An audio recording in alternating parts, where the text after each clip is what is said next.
The world without Star Wars, the lost future of science fiction. Imagine a world where the spark never caught. No lightsabers, no force, no mythic monoculture.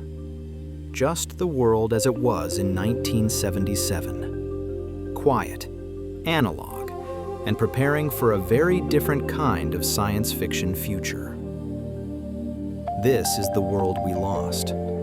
The world without Star Wars.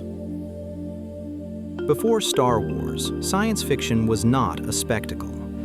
It was adult, philosophical, grounded, analog. The future was a place you lived in, not a place you saved. In our timeline, Star Wars detonated and rewrote the emotional DNA of the genre. But in this alternate world, the vacuum remains, and 3 shows rise to fill it.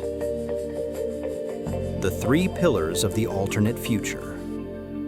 Logan's Run, TV series, the flagship of adult dystopia.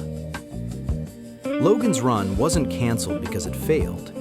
It was canceled because Star Wars stole the world's attention overnight. But in this timeline, that never happens. Logan's Run becomes the defining sci-fi series of the late 70s. It runs 5 seasons. It completes the Sanctuary arc. It explores enclaves, cults, rogue AIs, and the ruins of civilization. It becomes the American Blake's 7, a weekly dystopian road quest with moral ambiguity and analog futurism. Logan and Jessica become cultural icons. The domed city becomes the symbol of a generation. The $6 Million Man, the first superhero universe. Before Star Wars, the $6 Million Man was massive. It was the proto-superhero myth, a man rebuilt by technology, navigating a broken world. But Star Wars shifted the cultural appetite toward cosmic destiny. Bionics suddenly felt small. In this alternate world, that shift never happens. The $6 Million Man becomes the template for the entire superhero genre. Not gods, not aliens, not chosen ones, just enhanced humans, government agencies, and ethical dilemmas. It spawns multiple spin-offs, TV movies, a grounded 1980s film franchise, a shared universe decades before Marvel. Superheroes evolve into biotech thrillers, not mythic space operas. Star Trek Phase 2, the prestige sci-fi drama of the era. In our timeline, Paramount abandoned Star Trek Phase 2 and pivoted to a movie, because Star Wars proved space opera could sell. But without Star Wars, that pivot never happens. Phase 2 launches in 1978. It becomes the prestige sci-fi drama of the era. It runs 6 seasons. It shapes the tone of 80s sci-fi. Diplomatic, philosophical, adult. Together, these 3 shows form the triad of grounded sci-fi. Logan's Run, dystopian analog futurism. The $6 Million Man, grounded superheroics. Star Trek Phase 2, philosophical exploration. This becomes the cultural foundation Star Wars erased. The lost aesthetic. With Logan's Run, the $6 Million Man, and Phase 2 dominating the landscape, the aesthetic of the era stays grounded.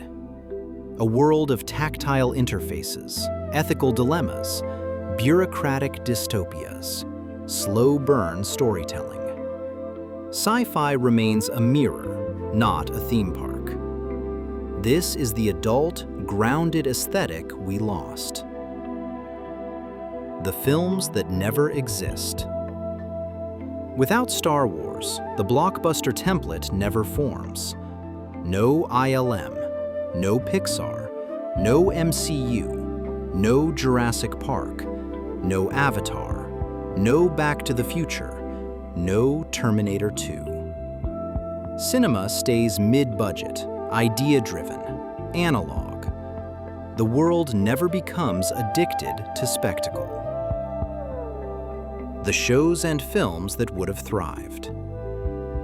The weird, cerebral sci-fi of the 70s becomes the mainstream.